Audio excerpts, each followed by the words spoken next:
Muy buenas chicos, bienvenidos a otro episodio de Huerteando, esta serie de directos en YouTube donde cada martes nos reunimos en este mismo lugar para hablar importantes temas sobre huerto.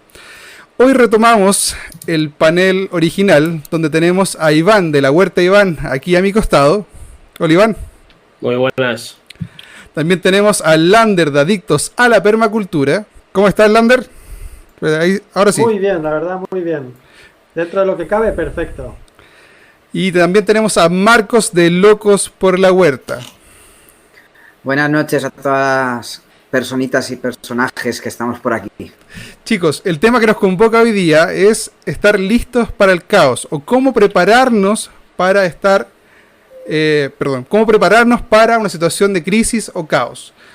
Así que, basado en esa temática y siempre pensando que lo vamos a vincular al tema de huerto porque estamos en Huerteando, y que obviamente no queremos crear que nadie se alarme, ni tampoco crear miedo, sino solamente dar ideas que nos pueden servir de solución ante algún tipo de problema. Así que vamos a partir con Marcos, quien me gustaría que nos comentara cuál es la importancia de tener un huerto en una situación como esta.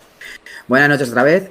Y a ver, es importante tener un huerto urbano, tener una terracita, ¿vale? En la cual poder plantar tus propios alimentos. Alimentos que vayas a consumir, intentar hacerlo de forma coherente, hacerlo de forma escalonada, que muchas veces ha dicho Iván, yo ahora hago semilleros en marzo, pues los vuelvo a hacer a finales de abril, por ejemplo, y teniendo en cuenta también que sean plantas que aguanten la temporada, o sea, no vamos a plantar cosas que están fuera de temporada, siempre hay que plantar cosas de temporada. La importancia del huerto, como todos los que estáis aquí en el chat y mucha gente que nos va a ver, no hace falta que lo expliquemos, o sea, lo que tendremos es lo que comeremos. Tampoco hay que ser abusivos, tampoco hay que ser incoherentes con las cosas que sembremos. O sea, yo si somos 5 en casa, pues para que me entendáis, plantaré a lo mejor, no sé si exagera o no, 10 tomateras, para que me den tomates. No voy a plantar 100. En el caso de que se me vaya la cazuela y plante 100 tomateras, pues oye, tenemos oportunidad de poder hacer un deshidratador de alimentos y poder hacer alimentos deshidratados. Luego también podemos hacer conservas, por ejemplo, que también se da mucho y son muy fáciles de hacer y la verdad es que aguantan tiempo. Y luego está también otro punto muy importante, que es potenciar el trueque, que es una cosa que, como venimos diciendo muchas veces, puede ser otra vez importante en la historia de la sociedad, en la historia del mundo. Se empezó haciendo trueques hace muchos miles de años. ¿Por qué no seguir haciéndolos? ¿Por qué utilizar solamente el dinero? Evidentemente el dinero manda, pero está muy bien que, por ejemplo, si Lander tiene una docena de huevos, ya diga, pues mira, oye, yo tengo tomates, tengo zanahorias, elige 3 de cada y te lo llevas y me llevo tu docena de huevos. Es una cosa que puede sonar un poco arcaico, a vintage, pero es que yo creo que es el futuro de la huerta. Y de la sociedad, perdón. Eso es verdad. En algún minuto, el alimento y cosas tan básicas como, por ejemplo, el papel higiénico que toda la gente se está volviendo loca ahora comprando, podrían llegar a ser monedas de cambio. Me gustaría que Iván nos comentara el tema de la importancia sobre la rotación de cultivos y sobre todo el tener cultivos escalonados para que nuestro huerto siga funcionando durante el tiempo y nos pueda producir constantemente de alimento. Vale, pues a ver, voy a intentar explicarlo muy acotado, ¿vale? De una forma sencilla y directa. Básicamente la rotación de cultivos consiste en alternar cultivos, como su propio nombre indica, y no repetir, porque es algo lógico y fácil de entender. Los cultivos de la misma especie van a consumir el mismo nutriente y al final el suelo lo van a agotar. También hay que entender que las mismas familias de plantas, como puede ser patatas, tomates, que son solanáceas, las raíces profundizan más o menos a la misma altura, aproximadamente, ¿vale? Puede variar un poquito más, un poquito menos. ¿Esto qué hace? Que todas tienen el mismo alcance, el mismo rango, y por decir de una manera muy sencilla, lo que os he dicho antes, agotan esos nutrientes del suelo. Si repetimos las plantas, lo que vamos a conseguir agotando estos nutrientes es que cuando volvamos a plantar otra cosa, las plantas no tengan alimento, no tengan defensas no se puedan proteger frente a ataques de plagas e insectos. Y luego vienen los problemas. ¿Por qué a mi planta le pasa esto? ¿Por qué mi planta se ha llenado de este bicho? ¿Por qué no hay biodiversidad? ¿Por qué hemos agotado el suelo? Hay que tener muy en cuenta que el suelo nunca hay que agotarlo y hay que tratarlo prácticamente como otro ser vivo, ¿vale? Esto es otro tema que podemos abordar en otro directo, si te parece bien, Gus, pero es un tema muy interesante. Entonces, la rotación de cultivos como técnica básicamente consiste en no repetir el mismo cultivo, la misma familia, e ir cambiando. Si plantamos solanáceas, luego plantar, por ejemplo, zanahoria, apios, ajos, luego pasaríamos a lechugas, coles y por último iríamos a las leguminosas, ¿vale? Que aquí entran lentejas, habas, entre muchas otras, como puede ser, por ejemplo, las judías. La rotación esta, luego de las leguminosas, volveríamos a las solanáceas. Lo que hace es que no agota el suelo, podemos ir abonándolo durante cada cultivo y luego algo muy importante es que terminar siempre con las leguminosas, lo que hacemos es fijar nitrógeno atmosférico en el suelo, lo cual le va muy bien a los siguientes cultivos y si lo hacéis, en mi experiencia lo que he visto es que las plantas salen con un verde increíble, que estoy seguro que todos los que estáis aquí lo habéis experimentado o lo habéis probado por lo menos. Así He es. visto los nódulos de nitrógeno y todo esto. En cuanto a los cultivos más exigentes, en mi experiencia, para no hacerlo muy largo, os puedo decir que las patatas, las calabazas, los tomates, pimientos y berenjenas estarían entre los más exigentes. Algo exigentes, no tanto, serían las acelgas, lechugas, zanahorias, que crecen en cualquier sitio. No confundáis que las zanahorias estas que salen como deformadas es porque el suelo esté mal, el suelo es porque está muy comprimido, no es porque el suelo tenga pocos nutrientes. Y luego, por último, tendríamos la lista de los poco exigentes, que serían ajos, cebollas, rabanitos, guisantes, habas. Todas esas, la verdad es que no exigen muchos nutrientes en el suelo, pero aún así yo os recomiendo siempre, y lo digo en todos mis vídeos, que hay que abonarlo. Luego, para terminar de hablar sobre este tema, el tema de lo del escalonar, lo he dicho muchas veces, es muy importante planificar bien el tema del cultivo-cosecha. Y esto, la técnica más sencilla que yo llevo practicando un montón de años es, si planto 10 lechugas hoy, hasta dentro de una semana no planto otras 10 lechugas, hasta pasado otra semana no planto otras 10 lechugas, y si extrapolamos esto al futuro, será que cuando las primeras lechugas que planté estén listas para ser cosechadas, pasará otra semana, habrán otras 10, pasará otra semana, habrá otras 10, y así hacemos un cultivo del cual se podría decir que siempre vamos a estar cosechando y no vamos a tener escasez. Si lo cultivásemos todo de golpe, como nos dice la pura lógica, pues un día tendríamos 200 lechugas para cosechar y no nos serviría de nada, a nivel de autoconsumo, claro. Y ya está. Buenísimo. Me gustaría dar paso también al tema de las preguntas. En este directo vamos a ir usando la mecánica de vamos a hablar 2 temas y luego vamos a parar un poquito para interactuar un poquito con ustedes que están en el chat y nos están acompañando. Y vamos a ir respondiendo preguntas. Así que yo cada cierto rato las voy a ir recolectando para que tengamos todas listas para responder. Entonces me gustaría que respondiéramos la siguiente pregunta que nos hacen en el chat, que va especialmente para ustedes que están en España, que ya hay un tema de que no pueden salir a la calle. ¿Qué pasa, por ejemplo, si necesitan ir al huerto? En el caso de que no tengan el huerto en la casa y necesitan ir al huerto que está más lejos a buscar alimento. ¿Pueden hacerlo o no se puede hacer? Marco, por ejemplo. Me tomo la palabra. Yo en mi caso lo tengo bastante lejos y yo no me atrevería a ir. Porque yo no puedo decir, me voy a mi huerto a coger verduras, porque me van a decir, cómpralas. Parece mentira, pero es verdad. Aquí han sacado la unidad militar de emergencias, la UME, que se llama aquí. Esto es directamente, no te vas para casa, pues te mando yo pero para otro sitio. Entonces, es muy delicado ahora mismo. No se había vivido la situación esta en España en la vida. En la historia de España no se había vivido en un estado de alarma que estamos. Y la verdad es que por todo, hoy, por ejemplo, al lado de mi trabajo, que ya no estoy trabajando ya en el edificio, estaba la UME ahí estaba esperando a la gente y he visto un par de fotos y tal, y la verdad es que asusta bastante, da mucho respeto el que te pare un militar y te diga, oiga, ¿usted qué hace aquí?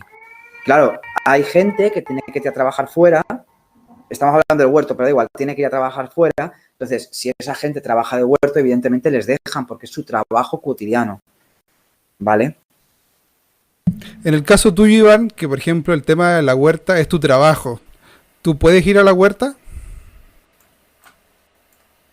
A mí me ha parado la Guardia Civil y me han preguntado que dónde me dirigía. Yo he dicho a trabajar. Y no me han preguntado nada más. Ni si iba al huerto, si no iba al huerto, ya está. La verdad. Si me hubiesen preguntado, lo habría dicho sin ningún problema. Y si hace falta, les invito a suscribirse. Pero no me han puesto ninguna pega. Me iba al trabajo y ya está. Y en el caso de Lander, me gustaría que nos ayudara con una pregunta que nos hacen en el chat. Y que preguntan, o que nos, mejor dicho, si le podemos dar ideas para la huerta en estos días, en cuanto a actividades y en cuanto a qué sembrar.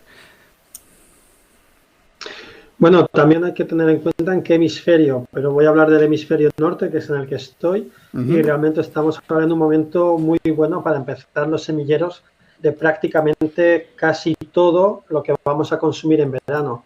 Así que yo, por ejemplo, los tomates, ya hace unos días que los tendría que tener en semillero, pero ya se puede empezar con calabacín, berenjenas, pimientos, por ejemplo, y cosas que se van a consumir en verano. Entonces hay que siempre tener una planificación de unos 3 meses, que es lo que tarda más o menos en generar desde que se siembra hasta que genera un fruto. Así que por ahí van un poco los tiros. Y en el hemisferio sur, pues serían los cultivos del frío.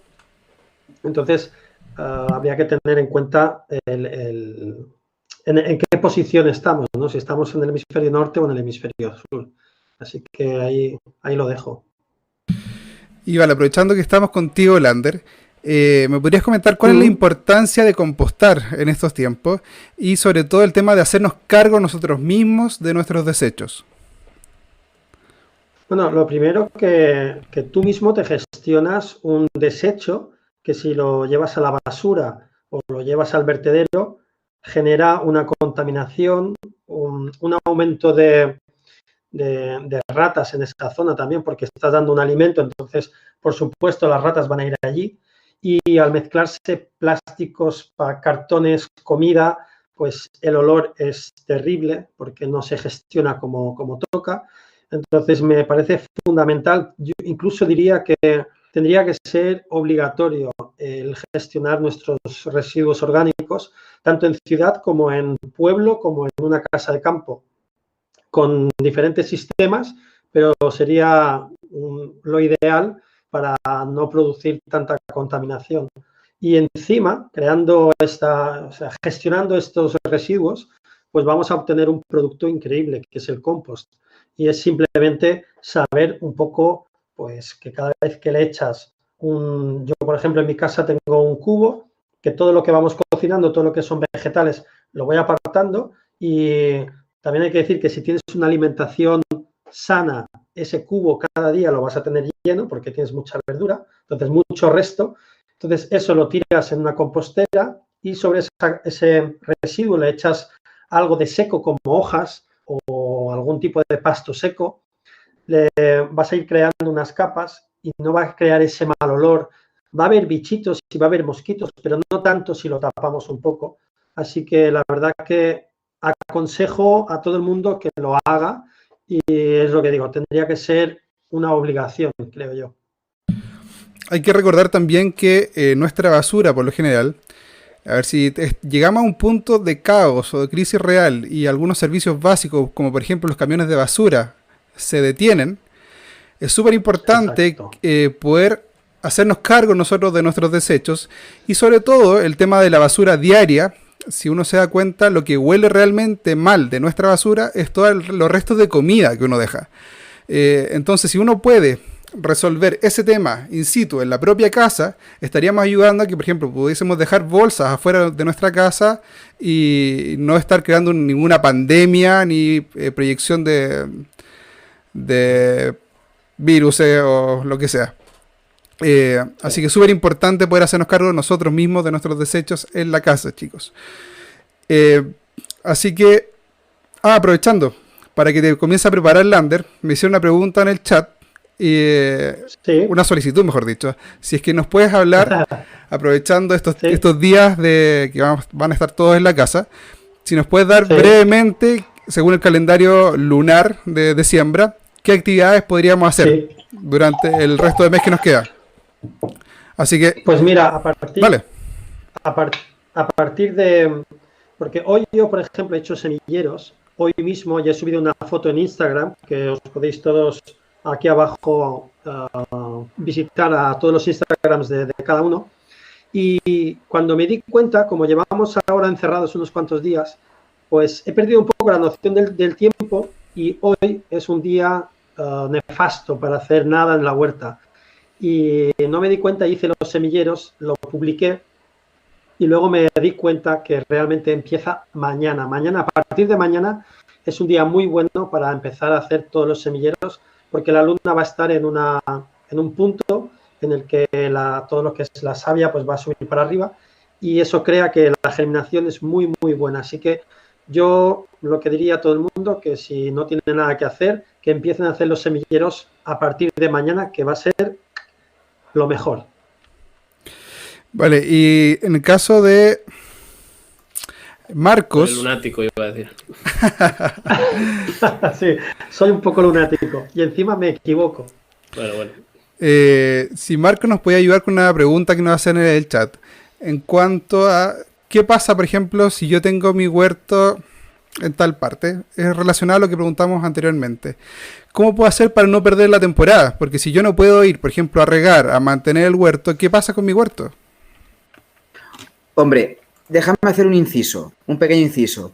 Antes hablabais de lo de compostar y no tirar la basura y todo esto.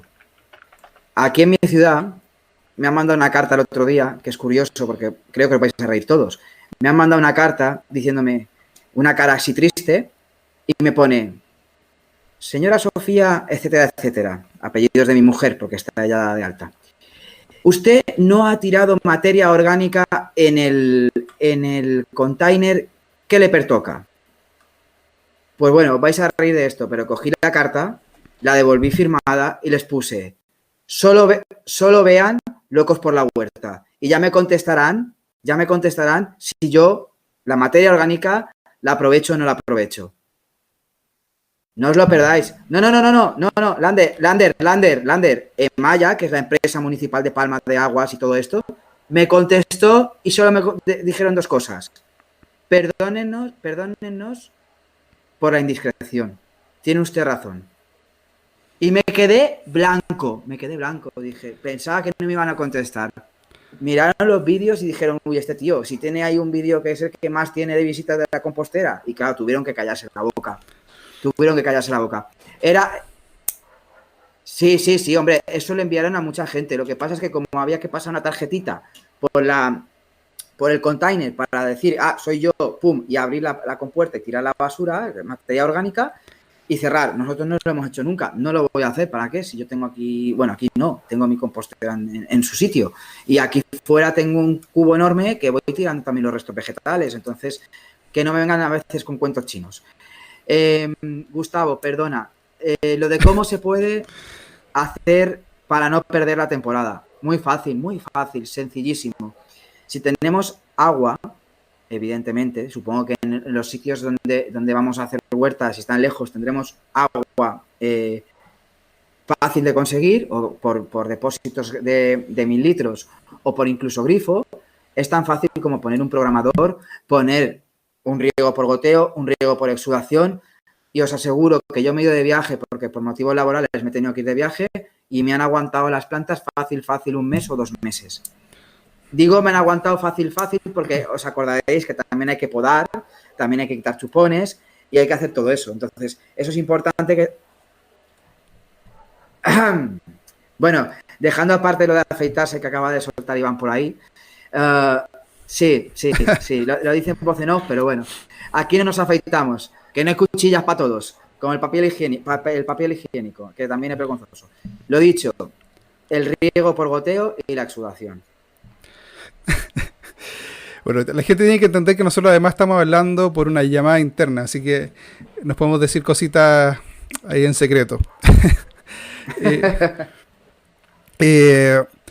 Bueno, ya hablamos bastante sobre el tema de las cosas necesarias y por qué es tan importante tener un huerto en la casa, pero aún no hemos tocado uno de los temas esenciales, que es cómo puedo generar un recurso tan valioso como el agua para poder alimentar mi huerto, cómo poder regarlo.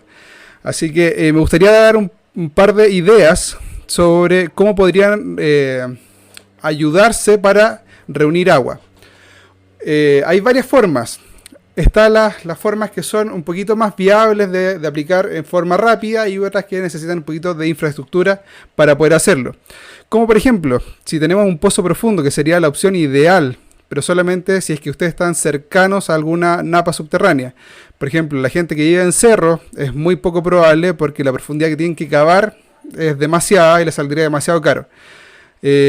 Aquí en Chile, para que se hagan una idea, sale como 100.000 pesos, 90.000 pesos, 100.000 pesos por metro de profundidad. Así que de verdad es súper caro. Así que para la gente solamente que está cercana al nivel del mar o cercana a algún afluente de agua, es una opción viable, pero no es algo inmediato. También está el tema de poder captar humedad ambiental o todo este rocío, que también necesita una infraestructura. Así que tampoco es algo que podemos implementar de forma rápida. Pero lo que podemos hacer, sobre todo para la gente que está en el hemisferio norte, que aún hay lluvias, y que nosotros nos podríamos comenzar a preparar por si es que esta situación de caos o crisis se alarga mucho, es comenzar a captar aguas de lluvia. Esto es una forma súper fácil, realmente lo pueden hacer con absolutamente cualquier recipiente. Por ejemplo, si tienen una piscina que ocuparon en el verano, pueden directamente volver a armar la piscina, si estoy hablando de estas piscinas que se arman, si es una piscina fija, mejor todavía, y la dejan simplemente que acumule agua ahí y ustedes podrían con una motobomba sacar esa agua. O también podrían poner algún tipo de depósito, que podría ser uno de estos estanques o bidones, dependiendo de dónde viven en el mundo, es como se llaman. Por ejemplo, yo me compré un estanque de 1.000 litros. Entonces lo que voy a hacer durante el invierno, voy a poder captar agua de mi techo, del techo de la casa, y la voy a poder acumular en ese estanque y así voy a poder tener una autonomía para poder regar mi huerto. Es súper importante que contemplen algo esencial para poder captar agua y tener una buena calidad de agua, que es el filtro de primeras aguas lluvias o First Flash Filter, que básicamente lo que hace que cuando cae la primera lluvia, no sé si han visto la calidad de agua que sale después de eso. La primera lluvia simplemente limpia el techo, o sea, bota todas las hojitas, los excrementos de pájaros, ramitas, polvo que se haya acumulado durante el tiempo que no llovió. Así que es muy importante desechar esa agua y no almacenarla. Entonces lo que hace este filtro de primera agua lluvia es simplemente recolectar esa cantidad de agua, y cuando se llena este estanque, que tiene una medición específica para los metros cuadrados que tiene tu techo, deja pasar el agua hacia el depósito donde vas a acumular el agua y la vas a ocupar. Así que es súper importante contemplar ese filtro si es que necesitan usar el agua y tener una buena calidad de agua, sobre todo si es que después la quieren potabilizar con algún sistema de filtro de osmosis inversa o algo así. Y también tenemos el tema de que podríamos reutilizar agua que de alguna otra forma nosotros estamos botando de forma cotidiana, que son las aguas grises, que estas son las aguas que vienen de la ducha, de lavaplatos, lavamano y de la lavadora. Sería súper importante poder recolectar esas aguas, no botarlas y hacerlas pasar por algún filtro tan simple como de distintos tipos de sedimentos, donde nos va a ir limpiando el agua y vamos a poder tener una mejor calidad de agua que utilizar, que podríamos usar para regar nuestro huerto, nuestro jardín o lo que sea. Claro, podemos tener un huerto, pero si no tenemos cómo regarlo, no sirve de mucho. Sobre todo si es que llegamos a un punto de verdad de crisis donde se cortan los suministros de agua, como a nosotros nos pasó con el tema de las marchas de fin de año. Es importante tener un plan B. Que en mi experiencia, aquí no tenemos en España cortes de agua, pero justamente hace poco hicieron una obra cerquita del huerto y yo recogí agua de lluvia que fueron unos 600 litros y nos han dejado, bueno, hace ya un mes de esto, pero nos dejaron 2 semanas sin agua.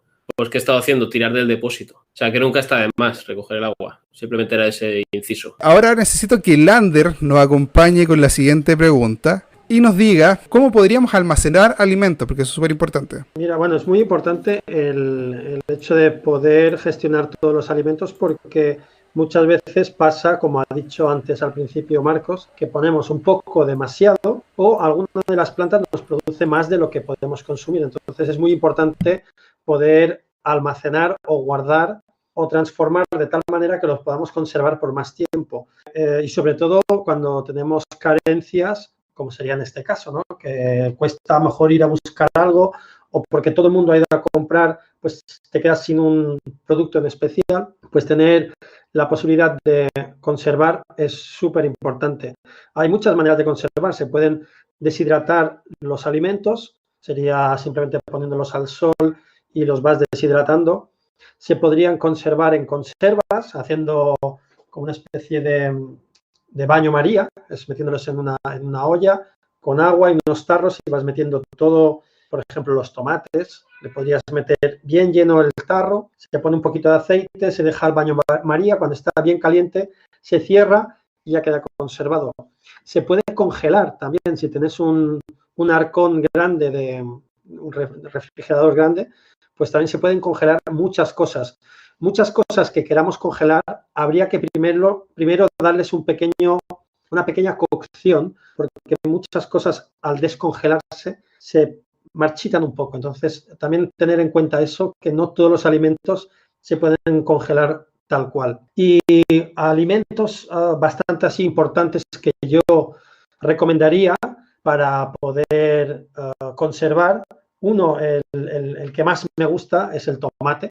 Y como he dicho ya, tenemos el tomate seco en conservas. Incluso podríamos hacer ya las salsas. Podríamos preparar infinidad de diferentes tipos de salsa y tenerlos congelados para simplemente descongelar, cocinar con un poco de pasta, arroz o lo que queramos. También podríamos utilizar, por ejemplo, para conservar las frutas. Cualquier tipo de fruta la podemos convertir en una estupenda mermelada o también la podemos deshidratar y tenerla como chips, como patatilla. Luego, otra cosa que es fundamental tener es las legumbres, que si tenemos un espacio suficiente para sembrar bastante, la legumbre nos va a dar siempre un aporte de proteínas súper importante. Así que las legumbres, en la medida de lo posible, sería un excelente alimento para conservar. Las calabazas sin ningún tipo de preparado en especial, simplemente sacando la calabaza de la mata cuando ya está bien madura, se conserva en un sitio poquito oscuro y fresco y puede durar casi todo el año. No voy a decir todo el año, pero prácticamente todo el año. Y si vemos que está pasando el tiempo, siempre se puede volver a preparar en algún tipo de guiso y congelar también. Y ya por último voy a decir los frutos secos y las semillas. Ya depende de la cantidad de árboles que tengamos, pues podríamos tener frutos secos y también diferentes tipos de semillas para poder ir consumiendo a lo largo de toda la temporada. Entonces, esto sería un poco lo que diría yo de alimentos importantes para conservar. Me gustaría complementar el tema de conservar alimentos, recordando que yo tengo un video que subí hace poco, que fue una colaboración con un amigo de acá de Chile, que se llama Javier, que le dicen Coyote. Él es como uno de los grandes exponentes de los preppers aquí en Chile, que son los preparacionistas, que obviamente estuvieron todo el tiempo preparándose para situaciones como esta y nos pueden iluminar bastante sobre buenas ideas. Ahí nos comenta que es algo súper importante tener un lápiz o un marcador a mano en cada envase que nosotros vayamos a guardar conservas o vamos a guardar cualquier tipo de alimento. Es importante anotar la fecha de cuándo lo estamos envasando nuevamente para tener una noción de cuándo tenemos que consumirlo como fecha máxima. Y también en este video nos enseña a poder sellar al vacío botellas plásticas, por ejemplo. Si guardamos arroz o cualquier alimento no perecible, podríamos echarlo dentro de estas botellas plásticas, ponerlo con el sistema que nos enseña este amigo en ese video y poder sellar las botellas, y nos va a durar muchísimo más tiempo. Y también, si tienen alimentos en bolsa, es súper importante poder envolverlos nuevamente con algún tipo de material, como por ejemplo este film plástico que se ocupa en la cocina, envolverlo bien, cosa que si tiene alguna rotura el envase original, no se vaya a mojar y se nos vaya a echar a perder la comida. Así que eso es súper importante, chicos. Y ahora se viene nuestro amigo Marcos de Locos por la Huerta. ¿Cómo conseguir semillas? Escoger esto, cogerla, ¿me veis, no? ¿Me veis bien? ¡Qué hambre! Esto es la pepita, a ver que no se me caiga, del tomate, la colamos, servilleta, secar un par de días y para un sobrecito de plástico. Así eso es sencillo. La primera. Y ya que estoy, me lo como. Bueno, eso es la más fácil. Es que luego nos dicen que no somos interactivos, pero sí que lo somos. Lo que pasa es que parece que nos han puesto un palo no sé dónde, pero sí somos interactivos. Entonces, esa es la forma fácil. Comprar el fruto, en este caso está bastante maduro, Y otra, yo lo que hago, por ejemplo, es siempre, por ejemplo, sembrar, por ejemplo, 8 matas de lo que sea y 2 solamente para dejar madurar hasta el final el fruto. Por ejemplo, un calabacín que normalmente se come teniendo un tamaño así, le dejo que se haga enorme. A ver, no voy a dejar que explote el calabacín, pero lo dejo crecer para poder coger esas semillas. Que os digo una cosa, con un solo calabacín grande tenemos para 2 temporadas. 2 o 3 temporadas, bastantes temporadas. Luego las cebollas, por ejemplo, las dejamos que espiguen y que suban a flor. Las lechugas lo mismo. Esa es la forma bastante sencilla, que, a ver, es sencilla, pero es más tardía, tenemos que esperar más. Y yo, que soy un impaciente con las cosas, y Lander lo sabe, Iván lo sabe, Gustavo lo sabe, pues por eso he cogido el ejemplo de coger el tomate y abrirlo. Yo al principio de todos mis andares por la huerta, pues cogía los pimientos verdes, y guardaba las semillas. Y aún tuve narices a que salieran y que me dieran producción, cosa que todavía no entiendo, porque siendo verdes es muchísimo más difícil que eso saque fruto. No sé si te lo he resumido mucho, Gustavo, pero creo que tampoco hay mucho más que darle vueltas a esto, pero la forma más sencilla es esta. Bueno, en el caso de que si tuviésemos que comprarlas, ¿nos podrías dar alguna recomendación? Hombre, yo tengo claro, lo primero que haría, ahora aquí en Baleares se ha puesto, que son bastante más caras, pero me da igual, las variedades locales. No quiere decir que sean ecológicas, que normalmente sí lo son, y si no que me corrija Lander, que supongo que también las conoce, ¿vale? Que se venden unos sobrecitos y al cambio en euros son 2,5 euros, 3 euros por sobre, y a lo mejor te vienen la mitad de las semillas que podrías comprar en una gran multinacional de semillas. Entonces son variedades locales, que eso siempre lo aconsejo poner. A ver, yo soy de poner variedades de mi tierra. Luego puedes tú mandarme alguna, Gustavo, y la pondré. Pero normalmente esas variedades locales ya se han hecho a la tierra de Mallorca, ¿me entendéis? Entonces, yo primero compraría las locales, si es posible. Y luego irme, pero de cabeza, a las ecológicas. Yo ahí ya no compraría otra cosa. Yo el otro día sí que es verdad que me dejé, pues no mucho dinero, pero bueno, 20 o 25 euros en semillas. Y hay semillas, tengo sobres de semillas, todas ecológicas. Lo miré muy, muy bien. No quiero semillas que yo siembre y de un año para otro ya no me den producción. Me gustaría acotar sobre el tema de las semillas, que es súper importante cuando vayamos a comprarlas, nos fijemos en la fecha de vencimiento. Porque hay mucha gente que va a comprar, no se fija de eso, y después cuando me comenta, me dice, oye, compré tales semillas en tal lugar y no me germinaron. Y yo le digo, a ver, dime la fecha de vencimiento. Haya vencido hace un par de meses o hace un año. Que simplemente los locales comerciales, para ahorrarse la plata de tener que reponer cada cierto tiempo, simplemente las dejan ahí, porque hay una gran cantidad de gente que ni siquiera ve la fecha, llega, las saca, se las lleva y listo, ya se hizo la transacción, el local comercial ya ganó, así que negocio listo. Y también es importante que contemplen, por ejemplo, el tema del espacio y el tema de la temporada, porque generalmente estos envases de semillas que uno compra te dicen un espacio, pero generalmente está súper exagerado. Si es que vamos a tener un huerto en casa, podemos achicar bastante ese espacio. Y también el tema de la temporada es súper importante que vean estos directos y que se informen con cada uno de estos que estamos acá, porque lo que indican los paquetes de semilla no necesariamente va a funcionar hoy en día, porque esos paquetes lo más probable es que se hicieron hace 10 años atrás, se etiquetó ese tipo de paquete y lo comenzaron a utilizar de ahí en adelante. Eso significa que la calidad de clima que teníamos en ese minuto versus el que tenemos ahora es muy distinto. Entonces las temporadas se están alargando mucho más, las temporadas también están siendo mucho más marcadas, hay mucho más frío, mucho más calor cuando corresponde. Así que yo que ustedes me informaría bien con estos grandes huerteros que tenemos aquí y no me perdería ningún episodio de Huerteando, claramente. Y ahora quiero que pasemos a nuestro amigo Iván. Este punto es el esencial para todo este directo. Si no hacemos bien este punto, en realidad todo lo que hablamos anteriormente no nos va a servir de nada. Quiero que nos comentes cómo podríamos evitar los errores que pueden perjudicar nuestra cosecha. Vale. Pues a ver, básicamente hay muchos errores que cometemos todos, pero hay que aprender de ellos y ya está, simplemente. Creo que lo he dicho en muchos vídeos y en algunos directos aquí de Huerteando, si no me equivoco, pero si no lo digo ahora. Considero que tu último error es tu mejor maestro, así que no hay que tener miedo a equivocarse. ¿vale? Hay que aprender con ello. Y, por ejemplo, sería conveniente, en caso de una huerta, planificar el riego, planificar lo que hemos hablado de la rotación de cultivos.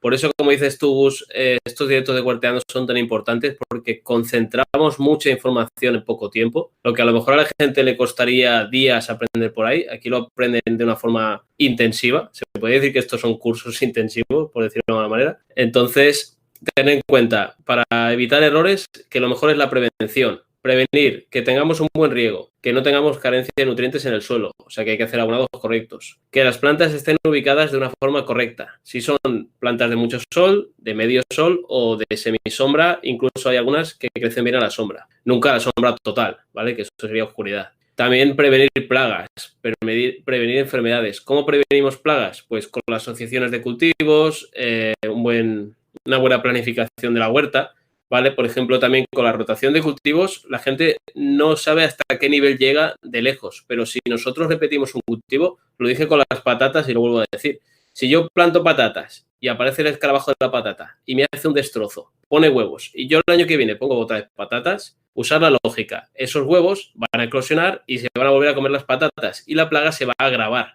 Entonces, ¿cómo prevenimos esto? Pues no dándole el alimento al escarabajo, cambiando de cultivo y obligándole o a marcharse o a morir, que es lo que hay. Entonces, para no hacerlo muy largo, básicamente yo me centraría mucho en prevenir que tengamos el riego disponible, que revisemos todos los días que vayamos al huerto o tengamos las plantas cercas cómo están, si tienen enfermedades, si hay algún tipo de carencia en el suelo. Y muy importante, rotación y asociación de cultivos. Y ya está. Y el tema de la sobredosis de agua. Yo creo que tú lo explicas de una forma magistral, que se puede reducir en esto. El dedómetro. Sí. ¿Nos podrías contar esa técnica sagrada? Pues una técnica que aprendí, no os puedo decir cuándo ni dónde. Pero bueno. No quiero saber en realidad. Ya. Pero a ver, el caso. Es una técnica muy básica que simplemente tenemos nuestra maceta, nuestra tierra, cada uno lo que tenga, ¿vale? Cogemos el dedo, lo clavamos en el sustrato en cuestión y si no somos unos insensibles deberíamos percibir cierta humedad. Que se pegue el sustrato en el dedo es una señal de que está húmedo. Que se quede totalmente limpio el dedo es una señal de que está muy seco. Y ya está, por si no tenemos sensibilidad en los dedos, ¿vale? Sería una opción. En el caso de que esté húmedo, pues nos regamos. Y en el caso de que esté totalmente seco, pues regamos. Sobre el tema del dedómetro, yo comento varias veces, he comentado en otros directos, he comentado en los talleres también, que nosotros como humanos proyectamos una necesidad siempre a nuestros hijos y replicamos nuestras actitudes que tenemos con nuestros hijos hacia el huerto. Por ejemplo, si nosotros vemos a nuestros hijos, siempre pensamos que algo le falta. A pesar de que el cabro chico esté excelente, siempre nosotros pensamos que algo le falta o algo no está bien, que necesita algo. A pesar de que no sea así. Con las plantas pasa exactamente lo mismo. Nosotros vemos nuestra planta, bueno, con la costumbre ya te das cuenta que no es así, pero al principio uno ve las plantas y uno dice, ¿saben qué? Parece que le hace falta un poquito de agua. ¿No? ¿Saben qué? Parece que recibió mucho sol esta planta. O no saben qué, le hace falta cariñito, le falta que le hable, le falta mil cosas. Siempre le falta algo. Y la verdad la planta está excelente, está súper contenta y la verdad la planta no necesita nada. Entonces es súper importante revisar de forma visual primero que todo el sustrato y ver si es que está seco, es necesario agua. Si está húmedo, no es necesario. Si tienen duda, como siempre dice Iván, el dedómetro, el sagrado dedómetro, que de aquí en adelante estoy seguro que se van a reír cada vez que se acuerden de Iván y el dedómetro. Me parece que sí. Gustavo, Dime. ¿tú hablas a las plantas? Va en serio, ¿eh? No te lo tomes a risa. A ver, yo no sé si le hablo de forma consciente a las plantas, pero como yo sí. De forma inconsciente yo sí les hablo a las plantas, le hablo también a las abejas, porque estoy en el huerto y de repente paso a llevar una planta y le pido perdón, cosas como inconscientes. Sí, a mí me pasa eso, es que lo has dicho en plan así por encima, de que las hablen a las plantas, yo les hablo a las plantas. No. Yo cuando tuve que trasplantar mis árboles, les pedía perdón. Chavales, usar la lógica, ¿vale? Un poquito de lógica. Aquí los cuatro grabamos vídeos delante de las plantas, ¿vale? Aunque no les hables, estás hablándoles. Sí, eso sí. Ellas se tragan los vídeos las primeras. Ellas no van al estreno, ellas ya han visto el vídeo. ¿sabes? Son las protagonistas, qué leche. Sí, pero estás ahí hablándoles. Cuando dices, no sé qué, esta planta necesita estos riegos, la planta está ahí soportándote. O sea, le hablamos todos. Es verdad. Pero yo las hablo más aún. O sea, imagínense si tuviesen cara las plantas, la cara que pondría cuando nosotros estamos adelante de la planta, agarrándole una hojita, haciéndole casi cariño en la hojita mientras hablamos a la cámara. ¿Qué es lo que pensará esa planta? Este estúpido. A lo mejor nos pega un ramazo en la cara, pero bueno. No, pensará que ya me ha tocado el loco de turno. Que me cuida el loco. Bueno, yo creo que toda la gente le habla a sus plantas, al menos si es que tiene un contacto directo con ella. De una u otra forma tiene ese tipo de contacto. ¿Y tú, Lander, le hablas a tus plantas? Bueno, lo estaba meditando ahora mientras estabais riendo sobre el tema y directamente no voy y me presento a la planta. Pero ¿No le das seguro besitos? no, pero seguramente que en esos momentos que cuando estás solo y tranquilo, que tienes ese momento tuyo, ¿no? Que estás en el huerto, no creo que haga falta las palabras para hablar a una planta, sino es más lo que sientes que lo que hablas, ¿no? La energía que les das. Sí, se transmite una energía. Cuando tú estás en el huerto, Bueno. En tu estoy caso seguro- es algo diferente, porque tú hablas con la luna, tío. Es que no es otro nivel.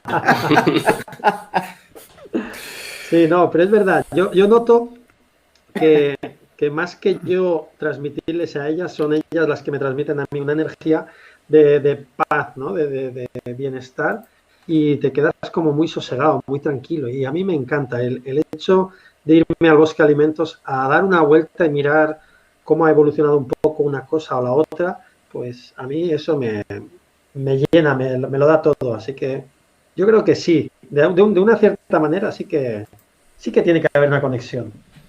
Ahora ahí Susana Rosel Otero nos recuerda un documental donde nos habla que las plantas como que se hablaran entre ellas, tienen un sistema de comunicación.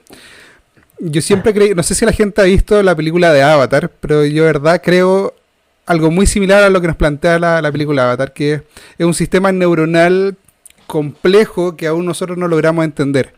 Y que por eso cuando hablamos de que no tienen sentimiento, o que no sienten cuando le cortamos una hoja o lo que sea, yo creo que básicamente hablamos desde la ignorancia que aún no lo entendemos. Pero cuando logremos entender eso, de verdad nos vamos a sentir tan mal. Tan mal. Sí. Sí, no, se ha demostrado de que sí que están interconectadas en algunos sitios, en algunos lugares. Por ejemplo, en África hay sitios de estos donde son muy atacadas por escasez. Sí que se ha demostrado que hay como una especie de red en las raíces donde ellas, lo que sería nuestro internet, pero en tema de raíces. Y sí que se ha demostrado que se comunican. No se comunican como nosotros, pero es a otro nivel que por eso no entendemos, creo yo. Pero sí, totalmente respetable, y a la gente que nos gusta las plantas lo vemos con otros ojos. Nos pueden llamar zumbado, nos pueden llamar chupaplantas, lo que sea, pero el caso es que es que no se me ocurrió otra cosa. Chupaplantas. Yo creo que Bueno, yo qué sé. No sé, tío. Es que no se me ocurrió otra vez. Por Yo ejemplo, solamente a les los de hablo, ciudad, no chupo nada. a los de ciudad yo les llamo chupasfalto, por eso he dicho chupaplanta. Pero bueno, que se entiende. Sobre este tema que ha hablado ahora Iván, vi un reportaje que efectivamente había creo que era un tipo de acacia, que cuando las jirafas iban a morder, las otras acacias segregaban una sustancia química un poquito más elevada para que cuando fueran las jirafas les fuera como un mal sabor, un mal gusto. Entonces, Sí, sí que incluso si siguen comiendo se mueren esas jirafas. sí, porque es se ve que tóxico. segregan Toxinas. son árboles totalmente separados, y cuando empiezas a morder a uno, pues los otros se activan. Y lo mismo con plagas en el norte de América. Había un tipo de plaga que cuando los bichitos empezaban a morder, hacían esa misma reacción. Entonces, algo tiene que haber, ¿no? Y abajo, en las raíces, algo tiene que haber que es totalmente maravilloso. Pero bueno, creo que nos estamos yendo del tema totalmente. Así Sí. que a ver si volvemos. Volvemos Sí, a las preguntas. Pero en teoría ya llegamos al final de la temática que queríamos tratar entre nosotros, así que perfectamente nos podemos Sí. dar estos tipos de lujo de hablar de cosas aledañas.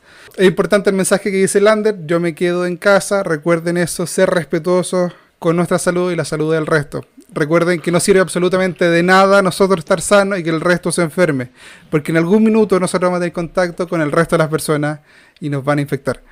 Por eso no se acaparen, no vayan a los supermercados y se acaparen todo el confort o el papel higiénico, no se acaparen todos los gel desinfectantes, porque no tiene ningún sentido que yo solamente me preocupe de mí, yo estar desinfectado, porque en algún minuto le va a dar la mano a alguien, me va a respirar cerca. Chicos, por favor, no sean egoístas. Chicos, de verdad, muchísimas gracias a toda la gente linda que nos estuvo aquí aguantando en el chat, que aportó con sus conocimientos también, con sus dudas, que de alguna forma nutren y dan vida a este proyecto. A ustedes, chicos, Marcos, Iván, Lander, de verdad, gracias de corazón por acompañarme en este proyecto. Y nos vemos el próximo martes. Un gran abrazo a todos. Los quiero a todos. Muchas gracias. Chao, chao.